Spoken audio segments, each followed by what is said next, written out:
إن هذا القرآن يهدي للتي هي أقوم ويبشر المؤمنين الذين يعملون الصالحات أن لهم كبيرا وأن الذين لا يؤمنون بالآخرة أعتدنا لهم عذابا أليما۔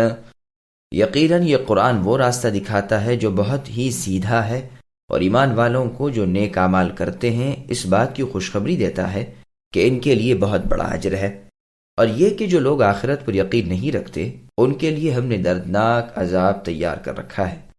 سامعین، اب آیتوں کی تفسیر سماعت کیجیے۔ اللہ تبارک و تعالی اپنی پاک کتاب کی تعریف میں فرماتے ہیں کہ یہ قرآن بہترین راہ کی طرف رہبری کرتا ہے۔ ایماندار جو ایمان کے مطابق فرمان نبوی پر عمل بھی کریں انہیں یہ بشارت سناتا ہے کہ ان کے لیے اللہ تعالیٰ کے پاس بہت بڑا اجر ہے، انہیں بے شمار ثواب ملے گا، اور جو ایمان سے خالی ہیں انہیں یہ قرآن قیامت کے دن دردناک عذابوں کی خبر دیتا ہے، جیسے اللہ تعالیٰ نے سورہ آل عمران کی آیت نمبر 21 میں فرمایا، فَبَشِّرْهُم بِعَذَابٍ أَلِيمٍ۔ ان کافروں اور مشرکین جھٹلانے والے لوگوں کو اے نبی آپ المناک عذابوں کی خبر پہنچا دیجئے۔ وَيَدْعُ الْإِنسَانُ بِالشَّرِّ دُعَاءَهُ بِالْخَيْرِ وَكَانَ الْإِنسَانُ عَجُولًا وَجَعَلْنَا اللَّيْلَ وَالنَّهَارَ آيَتَيْنِ فَمَحَوْنَا آيَةَ اللَّيْلِ وَجَعَلْنَا آيَةَ النَّهَارِ مُبْصِرَةً لِتَبْتَغُوا فَضْلًا مِّن رَّبِّكُمْ وَلِتَعْلَمُوا عَدَدَ السِّنِينَ وَالْحِسَابَ وَكُلَّ شَيْءٍ فَصَّلْنَاهُ تَفْصِيلًا۔ اور انسان برائی کی دعائیں مانگنے لگتا ہے، بالکل اس کی اپنی بھلائی کی دعا کی طرح۔ انسان ہے ہی بڑا جلد باز۔ ہم نے رات اور دن اپنی قدرت کے نشان بنائے ہیں، رات کی نشانی کو تو ہم نے بے نور کر دیا ہے اور دن کی نشانی کو منور دکھانے والی بنائی ہے، تاکہ تم اپنے رب کا فضل تلاش کر سکو، اور اس لیے بھی کہ برسوں کا شمار اور حساب معلوم کر سکو، اور ہر چیز کو ہم نے خوب تفصیل سے بیان فرما دیا ہے۔ سامعین، آیتوں کی تفصیل سماعت کیجیے۔ انسان کی بے صبری کا بیان، یعنی انسان کبھی کبھی دلگیر اور نا امید ہو کر اپنی سخت غلطی سے خود اپنے لیے برائی کی دعا مانگنے لگتا ہے، کبھی اپنے مال و اولاد کے لیے بد دعا کرنے لگتا ہے، کبھی موت کی، کبھی ہلاکت کی، کبھی بربادی اور لعنت کی، لیکن اللہ تعالیٰ اس پر خود اس سے بھی زیادہ مہربان ہے۔ ادھر وہ دعا کرے ادھر وہ قبول فرما لے تو بھی ہلاک ہو جائے۔ صحیح مسلم اور صحیح ابن حبان میں رسول اللہ کا فرمان ہے کہ اپنی جان و مال کے لیے بد دعا نہ کرو، ایسا نہ ہو کہ کسی قبولیت کی گھڑی میں ایسا کوئی کلمہ بد زبان سے نکل جائے۔ اس کی وجہ صرف انسان کی اضطرابی حالت اور اس کی جلد بازی ہے، یہ ہے ہی جلد باز۔ سلمان فارسی رضی اللہ عنہ اور ابن عباس رضی اللہ عنہما نے اس موقع پر آدم علیہ السلام کا واقعہ ذکر کیا کہ ابھی پیروں تلے تک روح نہیں پہنچی تھی جو آدم علیہ السلام نے کھڑے ہونے کا ارادہ کیا، روح سر کی طرف سے آ رہی تھی، ناک تک پہنچی تو چھینک آئی، آدم علیہ السلام نے کہا الحمدللہ، تو اللہ تعالیٰ نے فرمایا یرحمک ربک یا آدم، کہ اے آدم آپ پر آپ کے رب رحم فرمائیں۔ جب آنکھوں تک پہنچی تو آنکھیں کھول کر دیکھنے لگے، جب اور نیچے کے اعضاء میں پہنچی تو خوشی سے اپنے تئیں دیکھنے لگے، ابھی پیروں تک نہیں پہنچی تھی جو چلنے کا ارادہ کیا لیکن چل نہ سکے، تو دعا کرنے لگے کہ اللہ تعالیٰ رات سے پہلے روح آ جائے۔ دن اور رات اللہ تعالیٰ کی قدرت کی دلیل۔ اللہ تعالیٰ اپنی قدرت کی بڑی بڑی نشانیوں میں سے دو کا یہاں بیان فرماتے ہیں کہ دن رات اللہ نے الگ الگ وضع کے بنائے، رات آرام کے لیے، دن تلاش معاش کے لیے، کہ اس میں کام کاج کرو، صنعت و حرفت کرو، سیر و سفر کرو۔ رات دن کے اختلاف سے دونوں کی، جمعوں کے، مہینوں کی، برسوں کی گنتی معلوم کر سکو، تاکہ لین دین میں، معاملات میں، قرض میں، مدد میں، عبادت کے کاموں میں سہولت اور پہچان ہو جائے۔ اگر ایک ہی وقت رہتا تو بڑی مشکل ہو جاتی۔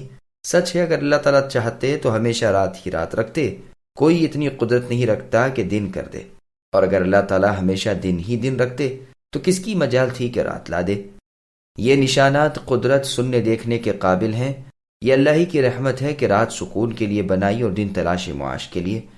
ان دونوں کو ایک دوسرے کے پیچھے لگاتار آنے والے بنائے تاکہ شکر و نصیحت کا ارادہ رکھنے والے کامیاب ہو سکیں۔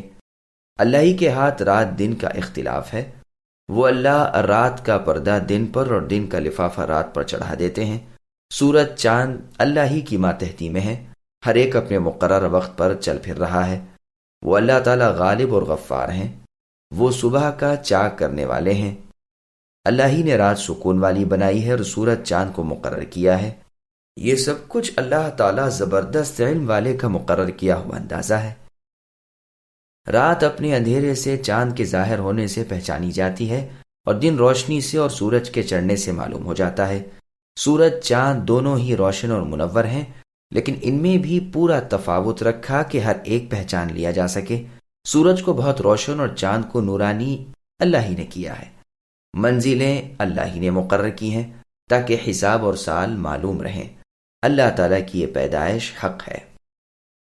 چاند کے بارے میں ایک سوال قرآن میں ہے، لوگ آپ سے اے نبی چاند کے بارے میں پوچھتے ہیں، آپ کہہ دیجئے وہ لوگوں کے لیے اوقات ہیں اور حج کے لیے بھی۔ رات کا اندھیرا ہٹ جاتا ہے اور دن کا اجالا آ جاتا ہے۔ سورج دن کی علامت ہے، چاند رات کا نشان ہے۔ اللہ تعالیٰ نے چاند کو کچھ سیاہی والا پیدا کیا ہے، پس رات کی نشانی چاند کو بنسبت سورج کے مانند کر دیا ہے، اس میں ایک طرح کا دھبا رکھ دیا ہے۔ چنانچہ ابن القوا نے امیر المؤمنین علی بن ابی طالب رضی اللہ عنہ سے پوچھا کہ چاند میں یہ چھائی کیسی ہے؟ آپ رضی اللہ عنہ نے فرمایا، اسی کا بیان اس آیت میں ہے کہ ہم نے رات کے نشان یعنی چاند میں محویت دھندلکا ڈال دیا اور دن کا نشان خوب روشن ہے۔ یہ چاند سے زیادہ منور اور چاند سے بہت بڑا ہے۔ دن رات کو دو نشانیاں مقرر کر دی ہیں، پیدائش ہی ان کی اسی طرح کی ہے۔ یہ تمام روایات تفسیر ابن جریر طبری کی ہیں۔ وَكُلَّ إِنسَانٍ أَلْزَمْنَاهُ طَائِرَهُ فِي عُنُقِهِ وَنُخْرِجُ لَهُ يَوْمَ الْقِيَامَةِ كِتَابًا يَلْقَاهُ مَنشُورًا اقْرَأْ كِتَابَكَ كَفَى بِنَفْسِكَ الْيَوْمَ عَلَيْكَ حَسِيبًا۔ اور ہم نے ہر انسان کی برائی بھلائی کو اس کے گلے لگا دیا ہے، اور بروز قیامت ہم اس کے سامنے اس کا نام اعمال نکالیں گے جسے وہ اپنے روبرو یعنی بالکل سامنے کھلا ہوا پالے گا۔ لے خود ہی اپنی کتاب آپ ہی پڑھ لے، آج تو آپ ہی اپنا خود حساب لینے کو کافی ہے۔ سامعین اب ان آیتوں کی تفسیر سماعت کیجیے۔ ہر کوئی اپنا نام اعمال دیکھ لے گا۔ گزشتہ آیتوں میں زمانے کا ذکر کیا جس میں انسان کے اعمال ہوتے ہیں۔ اب یہاں فرمایا ہے کہ اس کا جو عمل ہوتا ہے بھلا ہو یا برا وہ اس پر چپک جاتا ہے۔ نیکی کا نیک بدلہ ملے گا، بدی کا بد، خواہ وہ کتنی ہی کم مقدار میں کیوں نہ ہو۔ جیسے اللہ نے سورہ زلزال کی آیت نمبر 5 اور 6 میں فرمایا، جس کا ترجمہ ہے ذرا برابر کی خیر اور اتنی ہی شر ہر شخص قیامت کے دن دیکھ لے گا۔ اور جیسے سورہ طور کی آیت نمبر 16 میں فرمایا، جس کا ترجمہ ہے ہر انسان کے داہنی اور بائنی جانب وہ فرشتے بیٹھے ہوئے ہیں، جو بات بھی انسان منہ سے نکالے وہ اسی وقت اس کو ٹانک لیتے ہیں۔ اور سورہ انفطار کی آیت نمبر 10 میں فرمایا، وَإِنَّ عَلَيْكُمْ لَحَافِظِينَ، اور بے شک اے انسانوں ہم نے تم پر نگہبان مقرر کیے ہیں جو بزرگ ہیں اور لکھنے والے ہیں، تمہارے ہر فعل سے باخبر ہیں۔ اور آیت میں ہے تمہیں صرف تمہارے کیے ہوئے اعمال کا بدلہ ملے گا۔ اور سورہ قاف کی آیت نمبر 17 میں، جس کا ترجمہ ہے کہ ہر برائی کرنے والے کو سزا دی جائے گی۔ مقصود یہ ہے کہ ابن آدم کے چھوٹے بڑے چھپے کھلے نیک بد اعمال صبح شام دن رات برابر لکھے جا رہے ہیں۔ انسان کے اعمال کے مجموعے کی کتاب قیامت کے دن یا تو اس کے دائیں ہاتھ میں دی جائے گی یا بائیں میں، نیکوں کے دائیں ہاتھ میں اور بروں کے بائیں ہاتھ میں کھلی ہوئی ہوگی کہ وہ بھی پڑھ لے اور دوسرے بھی دیکھ لیں۔ اس کی تمام عمر کے کل اعمال اس میں لکھے ہوئے ہوں گے، جیسے اللہ تعالیٰ نے سورہ قیامہ کی آیت نمبر 13 میں فرمایا، یُنَبَّأُ الْإِنسَانُ يَوْمَئِذٍ بِمَا قَدَّمَ وَأَخَّرَ۔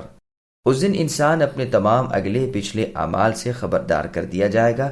انسان تو اپنے معاملے میں خود ہی حجت ہے، گو وہ اپنی بے گناہی میں کتنے ہی بہانے پیش کر دے۔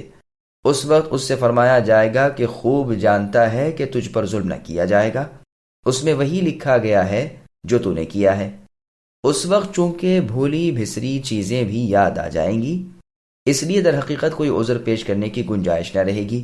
پھر سامنے کتاب ہے جو پڑھ رہا ہے، خواہ وہ دنیا میں ان پڑھ ہی تھا، لیکن آج ہر شخص اسے پڑھ لے گا۔ گردن کا ذکر خاص طریقے پر اس لیے کیا کہ وہ ایک مخصوص حصہ ہے، اس میں جو چیز لٹکا دی گئی وہ چپک گئی، ضروری ہوگی۔ شاعروں نے بھی اس خیال کو ظاہر کیا ہے۔ مسند احمد میں رسول اللہ صلی اللہ علیہ وسلم کا فرمان ہے کہ ہر دن کے عمل پر مہر لگ جاتی ہے۔ جب مؤمن بیمار پڑتا ہے تو فرشتے کہتے ہیں اے اللہ، آپ نے فلاں کو تو روک لیا ہے۔ اللہ جل جلالہ فرماتے ہیں اس کے جو عمل تھے وہ برابر لکھتے جاؤ یہاں تک کہ میں اسے تندرست کر دوں یا فوت کر دوں۔ لفظ طائر کا معنی، قتادہ رحمہ اللہ کہتے ہیں کہ اس آیت میں طائر سے مراد عمل ہیں۔ حسن بصری رحمہ اللہ فرماتے ہیں اے ابن آدم، تیرے دائیں بائیں فرشتے بیٹھے ہیں، صحیفے کھلے رکھے ہیں، داہنی جانب والا نیکیاں اور بائیں طرف والا بدیاں لکھ رہا ہے۔ اب تجھے اختیار ہے زیادہ نیکی کر یا زیادہ بدی۔ تیری موت پر یہ دفتر لپیٹ دیے جائیں گے اور تیری قبر میں تیری گردن میں لٹکا دیے جائیں گے۔ قیامت کے دن کھلے ہوئے تیرے سامنے پیش کر دیے جائیں گے اور تجھ سے کہا جائے گا کہ لے اپنا نامہ اعمال خود پڑھ لے اور تو ہی حساب اور انصاف کر لے۔ اللہ تعالیٰ کی قسم، وہ اللہ تعالیٰ تو بڑے عادل ہیں جو تیرا معاملہ تیرے ہی سپرد کر رہے ہیں۔ یہ روایت تفسیر میں جریر طبری میں ہے۔